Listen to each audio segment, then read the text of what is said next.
Good evening, welcome. So great to be here with all of you tonight, presenting our WIF speaker series, Where Do We Go From Here? Production in the Age of COVID. I want to give a big thank you to the City of West Hollywood for supporting this series, and to the WIF team for all their work in putting it together.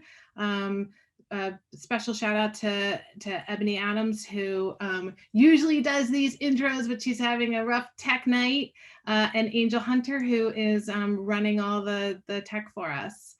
I'm really excited for this conversation. It has obviously been quite a year. We're coming up on the 1-year anniversary of work from home and figuring out how to be in production during COVID. And the 4 women who are joining us have a lot of experience and a lot to say on this subject.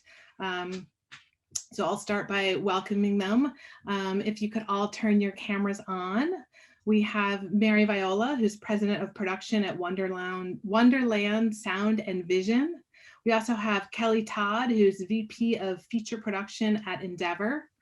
We have Genevieve Jones, who is the head of physical production at UBISOFT, and Stephanie Allain, who is an award-winning producer, who is on the board of WIF for many years and is one of the founders of Reframe. So great to have all of you here with us. Welcome. Happy to be here. Yeah. Thanks so much. So I thought I'd start by just having you all talk a little bit about what your specific companies do and what you have been working on in really almost in the last year, like what your sort of COVID year has looked like, and then also what's coming up for you. So why don't we start with Genevieve, if you could tell us what's happening at UBISOFT. Sure, yeah. So I work at UBISOFT, which for the past 35 years makes huge video games, but I work in the television department, and I run our physical production. And at UBISOFT, we make big TV shows, like we're going to be making Assassin's Creed with Netflix, which is really exciting based on some of our video games. And then we also make other shows that are based on original content, like Mythic Quest, which is a show that we have on Apple right now. And that sort of just takes place in the world of video games. So we follow a workplace as they are making video games, which is awesome. That show is incredible. And that is what I have been working on this past pandemic. We both made a show, an episode of the television series in quarantine. We made the whole thing in 3 weeks and got it to air on Apple, and it was incredible. And then we have also been making our 2nd season of the show during the pandemic, and we have wrapped and are in post for that right now. So those are my 2 big babies that I've been working on. Fantastic. I'm excited to hear more about those as we move through this next hour. But for now, let's hear from Mary. Hi, I'm Mary Viola. Can you guys hear me okay? We can. You sound good. Okay. I run a film and television company called Wonderland Sound and Vision. The principal is McG, who's also a director as well. And we have a deal currently at Netflix on the feature side and Disney Television Studios on the TV side. McG's been around for a long time, long before I joined the company. His TV shows are hits like The OC and Chuck, Supernatural, more recently Shadowhunters, and we're about to go do True Lies, and we just finished Turner and Hooch, which I'll talk about later. Those will both be COVID productions. On the film side, he was known for Terminator Salvation, the Charlie's Angels movies. We did a movie together called We Are Marshall. We've been doing a lot with Netflix, movies that are more teen movies, which we've done during the pandemic, and I'll talk about those in a minute. But we did the Babysitter series, we did the Tall Girl series, we did a movie called Rim of the World, and we just had a movie come out called Holiday, which came out during the pandemic and did quite well. I think people are stuck at home and looking for lighter fare, which we tend to do more often than not. And yeah, so that's who we are. And I can talk a lot about what we've done and shot during the pandemic and are about to, because all of that is changing. You all have been really busy. I know, I'm exhausted. Just like I'm tired too. I'm tired. But it's good, I guess. Stephanie, I feel like I talk to you, fairly regularly, but I actually don't know what you've been working on in the last couple months. Oh goodness. All right. So it's been a year. The last big production I had was the Oscars, which was in February last year. And little did we know, like we just heard inklings of the virus that was happening. But that was, of course, just a big blowout. Since then, I have a deal at Warner Brothers TV, and I just for TV, and I just made a deal at Endeavor Content for film. I've spent the year really digging into my development, which has been super, super fun. A great thing to do at home while you can read and watch movies and have amazing Zooms. I love Zoom. I think like it's one of the best things that came out of the production, because I usually spend so much time driving to Santa Monica to go to HBO or to Hollywood. It's like so much wasted time. Like I feel I've gotten so much done. The 3 productions that happened over COVID, one, Women in Films, Make It Work, which was our variety special for the CW, which really, I have to say, just envisioned the length of time that this pandemic was going to take, and the fact that women were always, sadly, the first fired and the last rehired. So we just raised some money and just put out that the need to hire back all these amazing women. And then for the election, I produced a Zoom series, which was super fun, called The Zoom Where It Happens, which was Black actresses reimagining classic sitcoms. So we did Golden Girls and Friends, and that was amazing because I had to relearn how to produce over Zoom. And we got millions of hits. We gave information on the census and voting deadlines. So it was just my way to contribute to the election. And then it was the final season of Dear White People for Netflix, which was a very interesting, very protracted experience, because we did have a lot of COVID on set. There were lots of kids, lots of young people. We had all the protocols in place on set, but you can't keep people from doing what they're going to do when they leave set, but we just wrapped and it's going to be amazing. And then besides that, just, developing amazing projects and setting them up, and, but babysitting my grandchild. That was that year. I definitely want to get to kind of the content side of this, but I think because a number of you have been in production, it's useful to talk about. So Stephanie, you said that people did, I've heard that people have been testing positive on set, but I've also heard a lot of those are false positives. But you're saying you actually had COVID cases. Well, every time you have a positive test, you have to contact trace, you have to, deal with it as a positive. Right. Right. Even they have to go away for a while. It's just, you have to keep your set safe. Right. So whether they were false positives or not, the fact that people were testing positive definitely. And then it wasn't just one, it was 1, 2, it was more than one. So at that point we did have to shut down, for a little bit. And over the holidays, that people just going to do what they're going to do, Right. So, but as I said, it's the stress of having to shut down when you're in your rhythm, and then picking back up and keeping it going. We got through all of it, but, and I wasn't on set at all, thank God. I was doing my job from home, reading scripts, watching cuts and things like that. But, I think that there were a lot of town halls just talking about the process, a lot of questions, how to keep safe with makeup on, with, when you have your mask, how do you keep your mask on? Do you need the shield?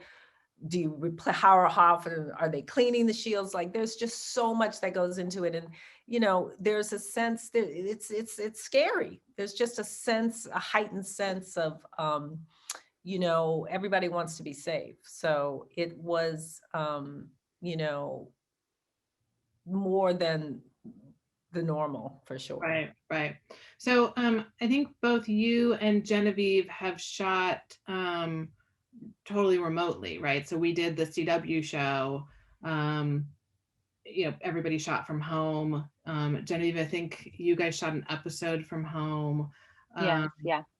So we'll start with you, Genevieve. How did you all do that? And is that a thing that you think, any pieces of that that will continue into the future? I mean, the main thing that I think that will continue into the future is we found out how good iPhones are with a little extender microphone on it for capturing sound. And we continued to do that throughout the season when we were getting ADR from people at home. So I definitely think that that will be helpful and maybe even just a little bit more relaxing for people moving forward. But yes, we shot an episode of Mythic Quest while we were all still in quarantine, about 3 weeks into the pandemic. We had been in production for a week for our second season when the pandemic hit. And so we didn't know when we were going to be able to come back to work, and we didn't know how we were going to be able to come back to work, but we wanted to try and support our staff. We wanted to try and support our crew while we were going through this thing. So we wanted to try to find a way to pay them. And then we also wanted to sort of make something that expressed what we were currently going through. And we thought maybe the audience was probably going through too. So we made an all quarantine episode where we basically, we had 40 iPhones. We shipped them to our crew, our cast rather, who were functionally the crew. We shipped them to the cast. They filmed themselves. We had a Zoom going so that our full crew could see what was happening in terms of lighting and sound and levels and things like that. And everybody was just so incredibly patient with each other. It was incredible.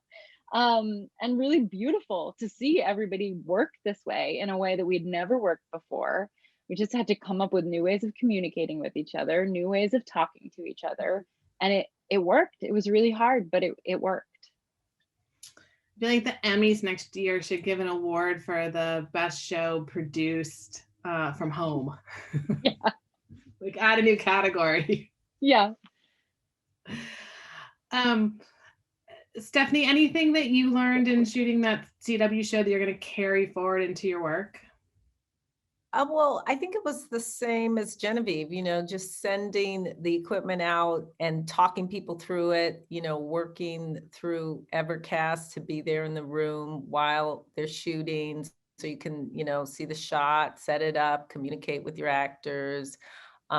We also edited that way, which was really fun. Just everybody at their own home, like looking at the cut, you know, giving notes in real time. And you know, I think a lot of this new work that we found can definitely carry over, you know, depending on where people are in the world and what needs to happen. It's not like we can't do it. Like that's the brilliant thing, is that we're so resourceful. Like you just figure it out, you know, you have to move forward. I think people have to get paid, and, you know, content needs to keep being produced. So Mary, you also have been, as we heard, very productive in the last year. Can you talk a little bit about like how you all have pulled that off, either early in the quarantine or more recently? We shot so far in the quarantine a feature film for Netflix, and also the Turner and Hooch pilot, and also now they're deep into the series on that. Funny enough, they were both in Vancouver. We didn't plan that, but that's sort of how it shook out. Mm-hmm. I was up there and McG was up there, but we actually couldn't cross sets because we didn't want to have any, if there were issues on one, we didn't want there to be issues on the other. So he and I could kind of wave to each other across the parking lot every now and then, but we split. I went and oversaw the movie that we shot called technically Love Hard. We're going to change the title, but that was a rom-com for Netflix. And he went and did Turner and Hooch. And so it was interesting to watch how both of those worked. On Love Hard, we were able to, there's a ton of testing. So I was there in person. There was no way for me to do it remotely. I'm sure it would have been great for myself and everybody, because you want to keep the body count down, because you're in stages, you're in enclosed spaces. And, making films used to be really fun, and television shows, I'm sure we would all agree. A lot of that fun is sadly not there, because there's a lot more stress, and wearing a mask all day. It's not this communal experience that I think we all signed up for when we joined the industry. There's just something great about creating a product together. You create these little families, especially when you're on location. We just didn't feel that way. It just wasn't the same, which is sad, but you could see it behind everyone's eyes. They wanted that experience. We just didn't have it. That being said, we were quite successful. The Love Hard project for Netflix, we had no cases on our show. Again, it was Vancouver. It was when the numbers were really going up, and they didn't have mask policies in place in Vancouver, which I was shocked about. On set, we did a lot of testing. We had a group of people that really all understood, to us and to them, safety was number one. So if someone just didn't feel well, we didn't have them come. They, obviously continue to get paid. And we would keep them away until we could clear them. Or, if somebody had a child that tested positive, they were basically taken out of the pool because they were exposed, and then there were protocols put in place. And just making a project during a pandemic is so different. But if everybody's rowing in the same direction, and it's hard, it's what Stephanie was saying, you have young people, we had 20 something, early 30s, they're social, everyone's social. I'm older than that, but everybody wants to go have dinner after work or go to a bar. And you can't infringe on people's basic rights, but at the same time, you just want to have these conversations about, we all signed up for this process, whether it's 1, 2, 3, 4+ months. You need everybody to kind of think the same way, that you're there to keep yourself and everybody else safe. So we had a lot of those conversations, and it would be disappointing when you learn somebody went out, or somebody had a little gathering for people together at their place. And, you just want to have those not strict, but real kind of reality checks, because it was spreading quite fast up there, and we had some very close calls, but we got lucky on that. One other thing we did that's interesting on that movie, we had a private lab that was approved. It's a very, very good lab in Vancouver, but it wasn't one of the ones the government could take over at any point. And we had some issues, and it was in the trades, how a lot of shows were shutting down, not because of positive tests, but because the tests were coming back too late. You need to have rapid turnover. So on Turner and Hooch, we had some delays. I did a lot of shows because that lab was one of the government ones. Love Hard, we didn't have a government one, so we never got shut down for testing. We had a great group up there, great supervisors up there, keeping people safe. I always felt bad for them because they were in charge of policing people. I'm not sure if this happened with Stephanie's team too, but we had people on set where they'd come up and they'd say, you're too close, your mask, you pull up your mask.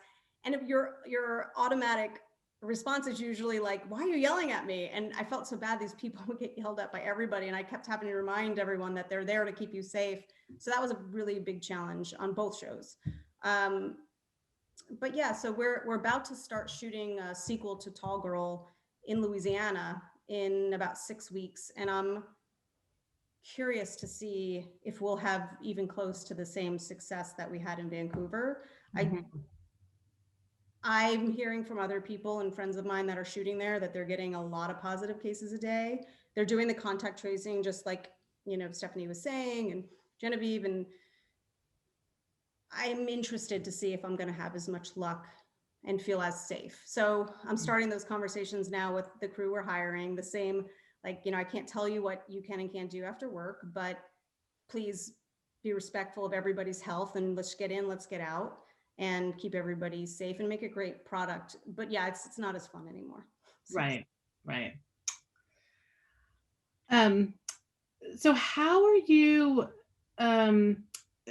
how are you seeing the kinds of projects that are in development or about to come? So these are all things you guys had developed and were ready to go on. Now we've had a year of this. Mm-hmm. What is changing in the types of stories that are coming at you, either because of the technical issues or because of just sort of the environment and what people are interested in? mean, I'll just chime in from a technical standpoint. Absolutely, things with fewer extras. We have movies that have like college campuses and big auditorium scenes and weddings. A lot of that stuff is going. You know, we're trying to find things that can take place outdoors, not as much indoor. Originally, we were looking for stage work because it's confined and you can keep tabs on people. Now everything is being sought after that feels outdoorsy or has, you know, we have a kind of not a road movie, but it's got a couple of characters and they're traveling from one place to another. It's really contained. That's something that's very interesting to us to shoot this coming year because it doesn't have a ton of crowd scenes. I'm guessing you guys are having the same experience, Stephanie and Genevieve, on that front. Absolutely. Yeah, things that are smaller, things that can take place outside. And you mentioned this, Mary, actually earlier.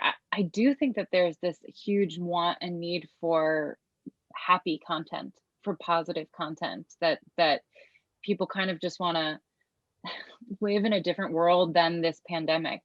So I also see a surge of that kind of stuff, just beyond the technical side, but going towards, you know, the actual content itself. I think like happy stuff is really hitting the mark right now too.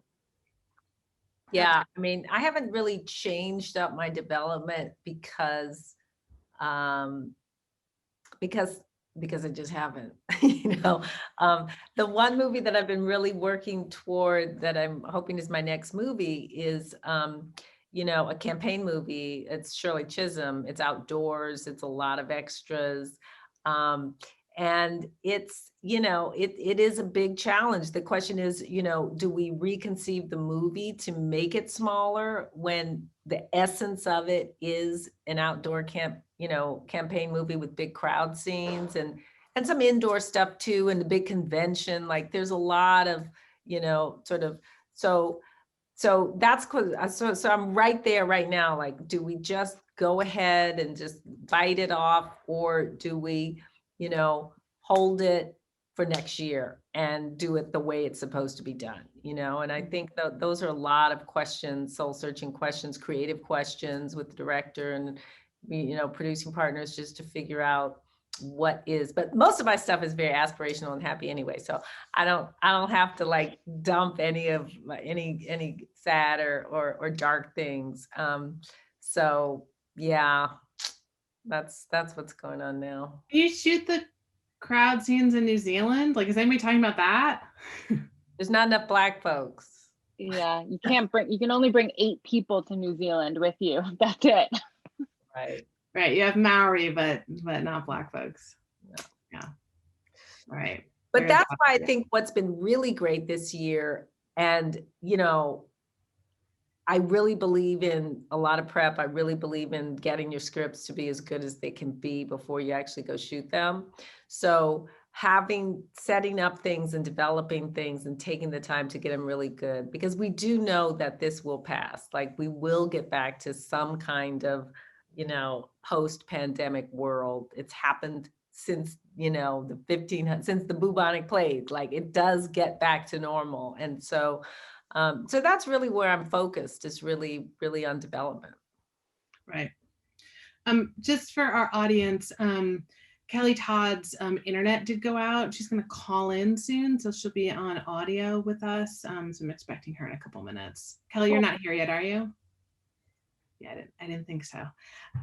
Okay, I'm going to move on a little bit, sort of on the similar thread, but Genevieve, can you talk a little bit about the adaptability of TV and streaming services over traditional distribution?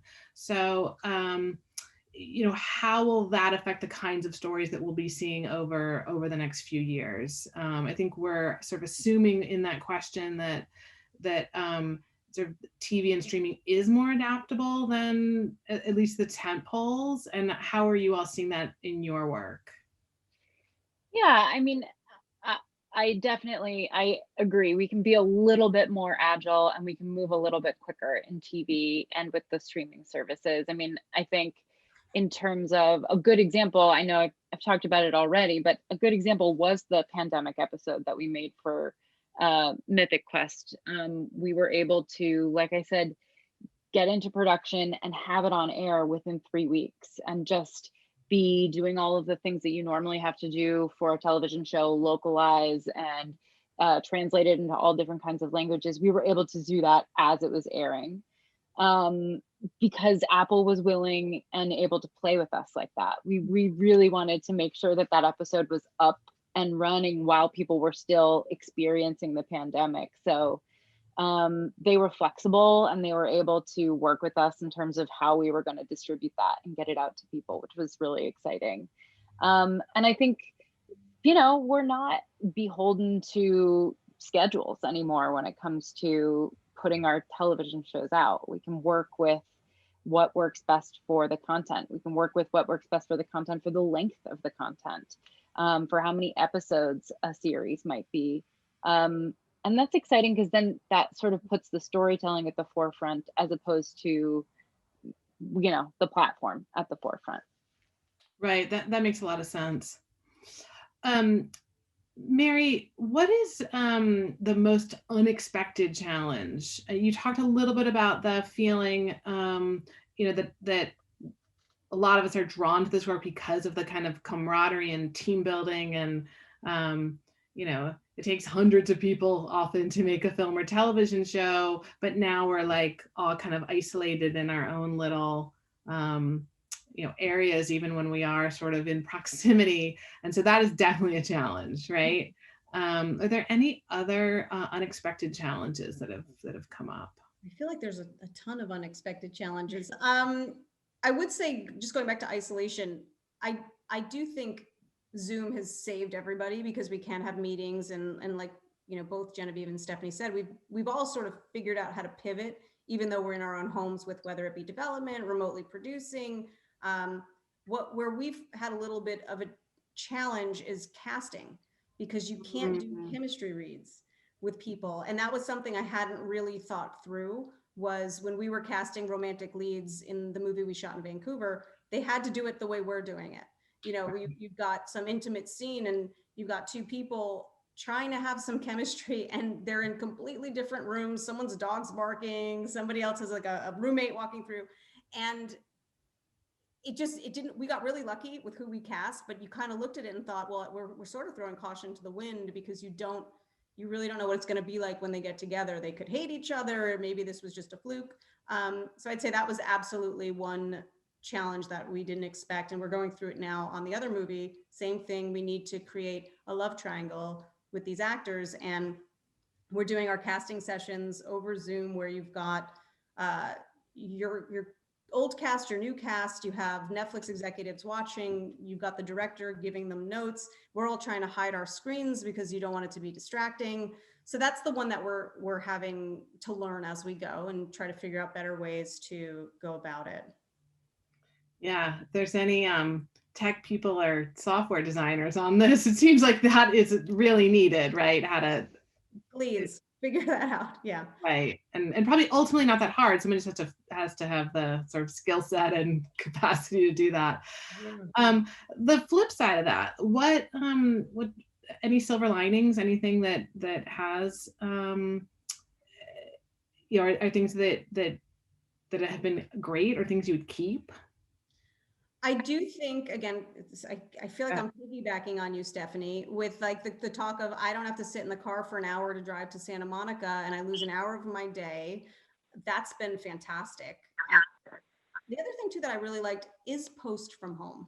I don't know if you guys have had the same experience, but it is great. There's a savings from overhead, rental, you know, there's all this cost that goes into just space for post.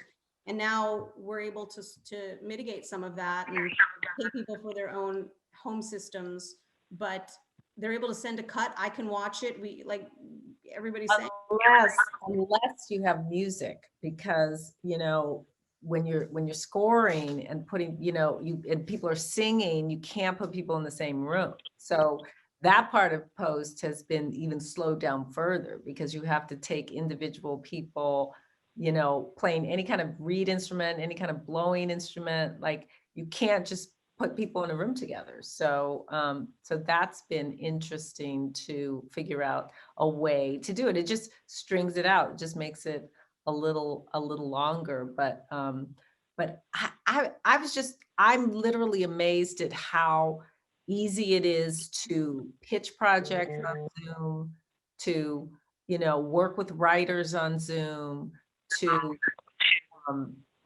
just do all of that work. And, you can overdo it, but literally packing in Zoom meetings so that, something that would have taken weeks to happen can all happen in 1 week.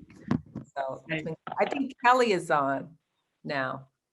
Kelly, I am. I'm so sorry. Can you hear me? Yes. Yes.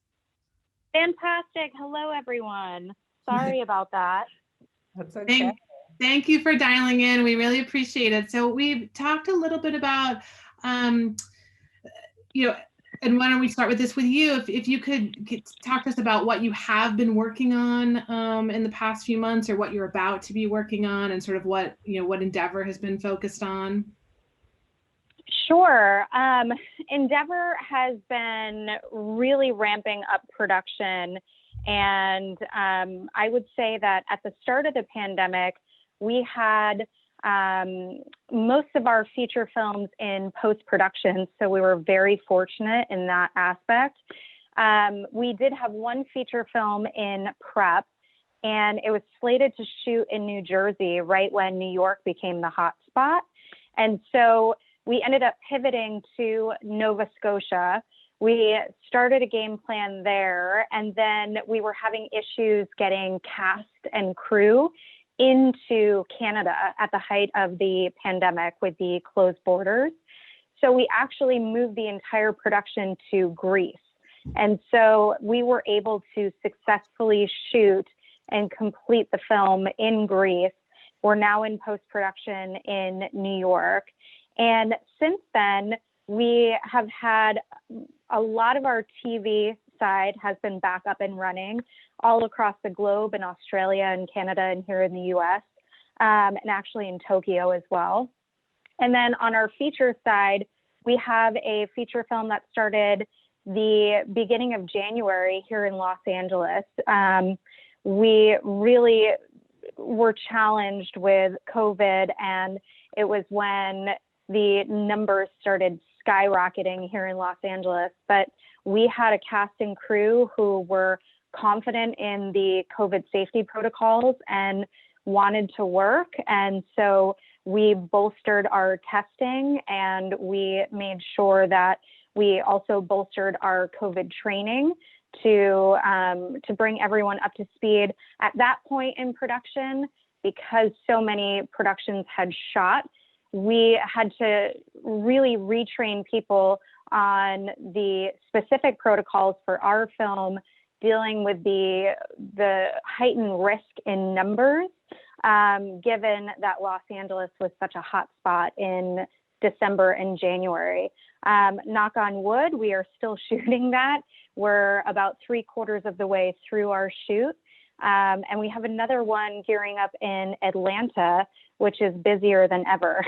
Atlanta seems to be back up and running business as usual, but we are, really trying to push forward on all of our productions and make sure that we're getting everyone back to work safely. I've heard from some producers that Atlanta is so busy that they're having a hard time finding crew. It's incredibly busy, and we're having the same challenges finding crew, but I would say, almost everywhere is so busy right now. I'm talking to producers, and we're having issues here in Los Angeles finding crew. It's a great challenge to have, given how this past year has panned out with COVID. So we feel like it's a good problem to have, but absolutely, it's very, very busy. And is some of that also because people are more, productions are more committed than ever to hiring women and people of color, and there aren't as many people in those positions? Or is it across the board having a hard time finding crew? That's a great question, because yes to both of them. I think there's a heightened awareness and because of that, you are finding that it's incredibly challenging to find diversity and make sure that you're really being inclusive on each of the shows, because you're just going through and you're having a hard time finding anyone who's available because it's so busy. So I would say, yes, there's an absolute focus and heightened awareness for diversity and inclusion. But beyond that, it's just so incredibly busy that we're having a hard time in general crewing up. Right. There's a question from an audience member asking, who do we contact if we want to help crew up in Atlanta? And I'll answer a part of that and then turn it over to all of you. So there is obviously the new database that Ava DuVernay's company started or opened, released in the last week, called Array Crew. So for everyone who's listening, if you are a crew member and you're not yet registered in that database, I highly recommend it. There's another one that we work with a lot that's been around for the last couple of years called Crewvie, CREWVIE. You can also find them through the WIF website. I know a lot of producers and department heads look to Crewvie, and they will all soon also be looking to Array Crew for that. But in addition, how do you typically find crew, and how, if people are in Atlanta listening to this and they, I imagine, are union, how can they get on your production? That's a great question. It's going through the union. We're pulling all of their database of not just who's available, but we'll try anyone, even if they're not listed as available, even if it's a double phone call, just to make sure that we're crossing all of our bases. I would say the Georgia Film Commission, I would say making sure that if you're looking for work in Georgia, that you're going to the Georgia Film Commission to find out what is prepping. There is a lot prepping in Atlanta, Georgia right now, and to get yourself on that availability list so that we can contact you. Okay, great. Thanks for that. Any other words of wisdom from Stephanie, Mary, or Genevieve on this topic? I think that I went on Array Crew, which is awesome. So I highly recommend it. Yeah. I also like Free the Work too. Right. Mm-hmm. It's a good database. Awesome. All right, I paused for a second to take some questions. I wanted to come back, Kelly, just for a minute to talk about what you're seeing content-wise. So it sounds like you all had a number of things that were already ready to go, that you were able to either, to move into production. But now that we've been in this for a year, are you seeing the kinds of stories that you all are making change, either in film or television? Yes and no. I would say that we are adapting our content to be more COVID friendly and having real open dialogues about what that means and what that entails, specifically looking at intimate scenes and scenes with extras, looking at how we can be proactive in scheduling to really start, either front loading the work with extras or making sure that we have enough built-in testing for the comfort and safety of our cast and crew with any intimate scenes. But we're really, we're trying to not have COVID run the creative, but rather how can we look at the creative and adapt ourselves in this new COVID landscape to make it fit a little bit more within the box? Or can we look at scheduling things in a different way? Can we look at maybe bringing things to a different location? We're finding now that, just getting into the ventilation and making sure that there's proper airflow. We're able to, currently we're shooting a feature film where we're in a very condensed, closed space. And it's really about how we can keep the cast and crew that are in those confined spaces as safe as possible and make it as COVID friendly as possible, and also make sure that we are really diligent with our testing and with the cast and crew, not just during the production day, but in their off hours as well, just bringing a social awareness to everyone's workday. Yeah, that makes a lot of sense. What are you seeing happening with intimacy coordinators? I know that they have been used more and more in the last couple of years, but now with COVID, are they helping sort of bridge that, you know, between the actors and the COVID of it all, or is it just one more person on set?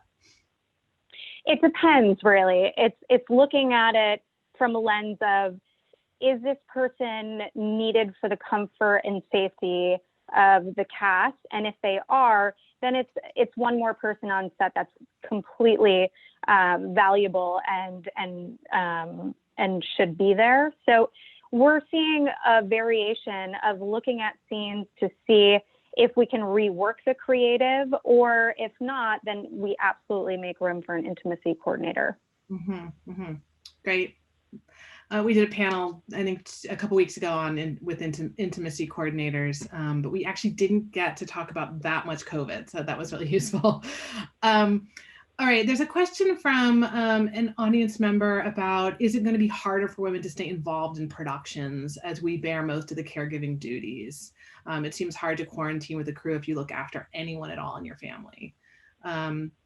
And so Stephanie, I know, you know, as a former board member of WIF, this thing we think about and talk about a lot. And I'm wondering how you're seeing that start to play out. Yeah, no, I think it's really true. I was just saying that I am the only person in the bubble of my son and his wife for their baby.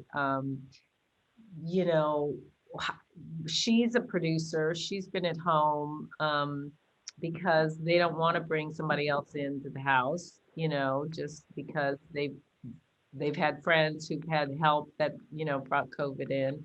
It does fall to us. This is real, you know, it is real. And I think that we are going to bear the burden of, you know, taking care of the family. Even, you know, older people. I mean, that's why I'm advocating, you know, as soon as the vaccine is available to our age group, that everybody get it, so that we can move somewhat more freely, being able to go back to work or being able to bring somebody into the house. Kelly, did you have a thought on that? There she is. She's back. Hi. Hi, everyone. I'm glad you're Can you hear me? We can, yeah. Okay, great. I can't hear you guys, so I'm going to keep my headphones in. Oh, the technical issues of working from home. I think we're experiencing this in real time. We are, and that's actually a good lead into another question here from the audience. This is a two-parter. I'm going to focus actually on the second half of it, which are people who have disabilities or are immune compromised going to be shut out of work because it's higher risk on set? Or are there opportunities opening up for people with different abilities because of the use of technology? So what I would like to seeing? say, yeah, I would like to say that we're seeing now that we are more open to remote work, and we'll see more possibilities open up.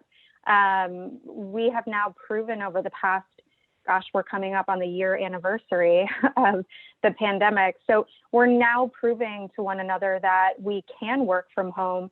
We're not just successful, but we're thriving at working from home and working remotely. So there is going to be an area that's going to be carved out for remote work. And I think we're going to be able to see greater diversity and more possibilities. Mm-hmm. Love it. We definitely have heard from some of our members that they can access our screenings and Q&As and things, some people can more easily in this format. And we also are working on increasing our closed captioning and our ASL interpreters. This program does not have that, but some of them that we've done in the last couple months have, and we'll continue to do more of that. I'm hoping that the productions also are able to do more of that and bring in more of the different communities. There's another question along these lines is, how are people, a lot of our members are emerging, coming up in their careers. A lot of our members also are well established in our careers, but for people who are trying to sort of deepen connections and network, Mary, do you have any advice for how to use this time to do that? I think it's hard, and I feel bad saying that, but I would not know if I was trying to break in right now, trying to create those relationships you create. If you worked at the agency as a young person and you sort of build a class and you work there for a couple of years and then you move up and you move out and you start to spider web your network, I think it's really hard right now. It's the same with building friendships or dating or whatnot. It's very difficult when this is a solo journey we're all sort of on in a pandemic where you're not really encouraged to socialize. And this business is a lot about network and relationships. I wish I had better advice, but for someone just starting, I think that there's conversations like this where you'll get to meet people this way and maybe find your way in, whether it be through an internship that's remote. It's hard. I know a lot of people lost their jobs during the pandemic. So you've got this new competition with people that have experience. I feel very badly for anybody that's just starting out, and I don't want to sound like doom and gloom, but it's tough. At least I do think we are seeing light at the end of the tunnel with the vaccine, a little bit of herd immunity, but we're getting there, more testing, better ventilation, all the things Kelly was talking about as well. I do think we're turning a corner on this, and I'm not a medical professional, but just from reading online, it does feel like we're getting to a better place and being able to live with the virus out there, manage it, try to snuff it out a little bit. And hopefully those will open up more opportunities for young people that want to break in. We're all really lucky that we were able to break in a normal environment. It's tough right now. Mm-hmm. I mean, I will say that attending the Sundance Film Festival at home this year was super easy and fun. And I even went into the producer's room where, there was like a breakout. You could go to different places as if you were at Sundance, where you go to the horse place and you go to this place. And then we were there just talking, and there was a sense of camaraderie. We were sharing our stories. Most people were talking personally and not really about work. It was just being able to be in a room with people and talk.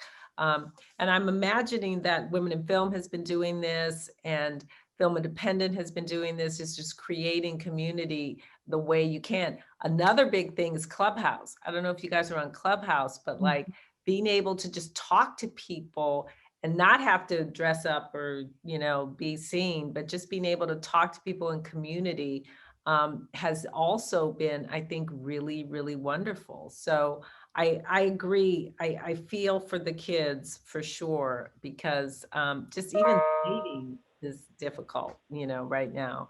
But this is also the time to really, invest in yourself in terms of, a lot of people are taking classes online now. A lot of people are, doing the writing, doing work that they can then, when we come out of this, which we will, they'll be stronger as, whatever their chosen fields are, so it's tough, but I think the best way to get through anything is to really just figure out the upside and go to the light. Thanks for that, Stephanie. Genevieve, were you going to add something? Because I have a specific question for you. I'm happy to answer your specific question. I was just going to say, I fully agree with you, Stephanie. I think I've seen a lot of like pointing people towards film festivals. I think there's a lot of ways that you can gain access that you wouldn't necessarily be able to gain access otherwise to people. A lot of film festivals are, giving you a 15-minute time slot that you could sign up and talk to a producer and have a one-on-one from your house to their house. And it's just so much more intimate than it might be if we were in Park City or somewhere else, in Austin or whatever. I'm actually seeing some really very intimate touch points for people that I didn't see before, which is exciting. Yeah. But Kirsten, go ahead. Sorry. There's a question from an audience member about how each of you, but I want to start with you, Genevieve, how you got to where you are in your career and how does one become a president of production? I made it up as I went along is my answer. I have been in Los Angeles for over 15 years and actually started as an actor, and found myself, bartending, doing commercials and getting to do an indie film every once in a while, and eventually felt fairly frustrated sitting in a trailer and like seeing some really cool and interesting conversations happening right outside the door and really wanting to get involved with them and not knowing how to participate. I wanted to move boxes. I just wanted to like be involved with the whole thing. So I decided I was going to become an AD. I just met a bunch of ADs and, tagged along, let them teach me as much as they possibly could, became a 30-year-old PA. And from there, I just kept going and kept figuring out as I went along. So that's my story in a nutshell. But I think honestly, just announcing that you are available to be an AD, available to be a PA, available to be a UPM, even if you've never done that role before and you just want to do it on small, short, independent films, you can figure it out as you go along, and there's enough people to help you. Great. Thanks for that. Kelly, same question for you. Well, much like Genevieve, I started as a production assistant about 15 years ago and sort of worked my way up from there. I think it was incredibly useful. I tell everyone who is looking to break in, really just getting your foot in the door as a production assistant, either in the office or on set. Sometimes it's not as glamorous to be in the office. You want to be where the heart of the action is on set, but there's so much of the film that's made in the production office that it's such a useful tool to just get your foot in the door and then see what departments are doing. And if you would like to go in the art department or camera or set dressing, there's so many possibilities to go into. And that's really a great opportunity for me. I just sort of worked my way up from being a set PA. Fantastic. Thanks. Mary, what's your story? Mine is similar. I think what's good about my story is I knew no one in the film business. I grew up in the middle of nowhere, and I was still able to find my way out here by doing what both Kelly and Genevieve did, was working my way up.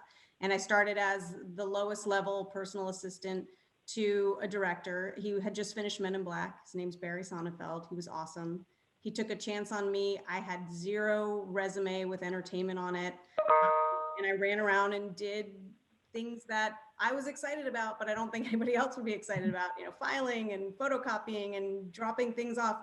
And I was just happy to feel like I was a part of it, because I'd sneak into his editorial to bring the group lunch, and I'd sneak a peek of a movie he was working on, and I just soaked it up. And so I stayed in that for about 3 years, and then saw an opportunity when Jerry Bruckheimer was hiring an assistant in his development department for Chad Oman. And I just got, again, really lucky that I put my resume in and flew out to LA and thought I'd stay in LA for a year. It's been 20 something years. And I worked for him in that department for 3 years and really just learned, again, didn't go to film school, knew nothing, knew who he was, but barely. And I think that was part of the charm in my interview, was I didn't know what I was walking into. and then got my first executive job at a brand new company at Warner's, worked there, worked my way up, ran that company and started producing movies. And that's where I met McG. The company I've run now for 12 years was on the Warner's lot. We kind of ran into each other. And not to throw it back to the networking conversation, but this is why I do feel bad right now for anyone trying to break in, is I got a lot of those jobs by knowing somebody or being on a desk and meeting people and then hearing about opportunities. So I think what Stephanie and Genevieve said about going to film festivals is great. If you can just get in front of people and be persistent and find little moments to help here and there. Again, I took the lowest level assistant job available and did it like I was a boss. Like I was so excited to do all these silly little things, and I never lost that drive and excitement, no matter what it was. No job too small, no task too big. And yeah, so that's kind of how I got to where I am. Thank you. Stephanie? Well, my journey was quite different because I was fresh out of college and pregnant and had a baby. And the only thing I really knew how to do that I loved to do was read. And so I started reading scripts, and I knew no one in the business, like one person who was somewhere maybe, and that person was at CAA. And so I just basically called and said, I want to read for you. And I eventually got that job. And that, I think the most important thing is gravitate where you're passionate, where you're excited, you know, what you love to do. And so I loved reading, and I had no idea that reading could turn into a job called reader, another job called story analyst, another job called, you know, creative executive. I worked my way up at Columbia Pictures. You know, my first movie was Boys in the Hood, and I'd never even been on a film set. You know what I mean? Like I just wanted to be close to the action, and stayed there for a decade, left, ran Jim Henson Pictures, left, worked at 3 Arts, left, worked at the LA Film Festival, started my own company, and just, you know, always gravitating toward passion, you know, just what I wanted to see, what I wanted to read or watch, and, you know, fake it till you make it. It's just how we all do it. You know, it's not brain surgery. It's just passion and hard work and just showing up for the job. And I think, you know, anybody who wants to do it, that's just the most important thing. And the best thing is keeping your monthly nut as low as possible so that you can stay in it. Stephanie, I've got a question from an audience member specifically for you, but also I think others might have an opinion about this as well. What do you think the best hairstyle for an African-American woman this year is in auditioning, natural or straight? We can rock natural all day, but just wondering what the industry is looking for right now. Hilarious. I think they're looking for whatever looks good on you. You know what I mean? Just like your authentic self, bring your authentic self, because guess what? Wigs, you can wear wigs all day long, whatever. Like if you have long, you know, braided hair, you can pile that up under a wig. You can go like me, which I don't do anything. I just wake up and shake it, and that's it. That's how I show up. So I think whatever you're comfortable in, that's what you should do. Anybody else have a take on this question, what you're seeing? I love that. Just as authentically you as possible. Yeah, I agree.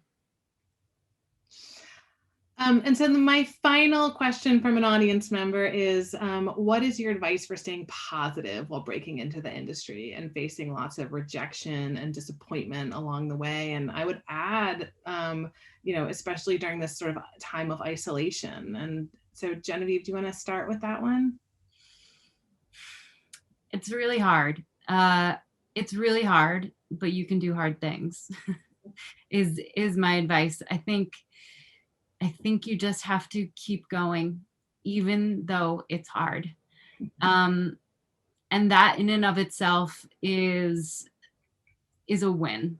If you just, the longer you're here, right? That's like an old Conan O'Brien thing. And I think that that's true. All you have to do is just figure out a way to stay one more day. I mean, for me, I wake up every day and I'm so blessed that I get to work in a business that creates movies, television, digital content that can literally change hearts and minds. Like, of course it's going to be hard. Like, hard is good, you know what I mean? But we're in it to express ourselves and to help other people get their stories out. And there's nothing more beautiful than, you know, watching some content, some movie, a little short or a TV show, and feeling what it feels like to be alive and awake and human. You know what I mean? Like, if that's not enough, nothing is. You should do something else. You know what I mean? Because we're just completely at the top of the heap in terms of, you know, waking up every day and having a mission to change the world. That's how I feel. Mary, what's your take on this question? Don't ask me. I'm doom and gloom. No, I would say it's timing, perseverance, and talent. And you really, sadly, only need 2 of those. If you're talented and you persevere, you're going to make it. If you're talented, you have good timing, it's going to happen for you. If you've got good timing and you persevere, you're going to be fine. So I think it's just have 2 of the 3. You got to believe in yourself, but stick with it. This is going to pass. You know, we talked about it earlier. This moment will pass. It doesn't always feel like it. But I do think read, watch everything, all the things that you can right now, because we're all taking a moment to breathe and work on ourselves, and all these projects you might not have done. Maybe you've always wanted to write a script, but you can't really do that when you're working a traditional job. Do it all. Because I've tried to write a script and the feeling, I don't want to be a writer, but doing it during this and having people read it and critique it for me has completely changed how I give notes now. I never would have done that if there wasn't a pandemic. And again, I don't want to be a writer, but I wanted to know what that felt like. So I've completely changed how I deliver good news, bad news, and everything in the middle. But yeah, I would say just stick with it. Don't give up. Again, I came from the middle of nowhere. It sounds like all of us sort of didn't have that rich uncle in Hollywood that gave us anything. All of us have worked hard for where we are. And I think anybody can figure it out. That would be my advice. Stick with it. I love all that advice, but particularly the read, watch. Like the number of times I'm in a conversation with a filmmaker, and they haven't seen a canon of of LGBT work, or of Black filmmakers, or of female directors. Get in there, watch those movies. Start your list of people you like, because I now will watch 3 or 4 things a day. I could not do that in a traditional. I would die, because you work so many hours, then you come home and you're lucky if you watch one thing, whether it's a new TV show or a film or a small movie that you're hearing buzz about. Watch everything, because we're not going to have this chance again, really. And there's, in addition to all the platforms we're familiar with, there's so much great content available through the Los Angeles Public Library, through Canopy, and there's another Canopy. one Canopy. that I love, and it's all free. So do it. Kelly, what is your advice for staying positive? I think it's to add on to the persistence, but also give yourself a break. Sometimes we just need some self-care, and sometimes you have a bad day, and that's okay. It just means the next day you have to wake up and start it all over again.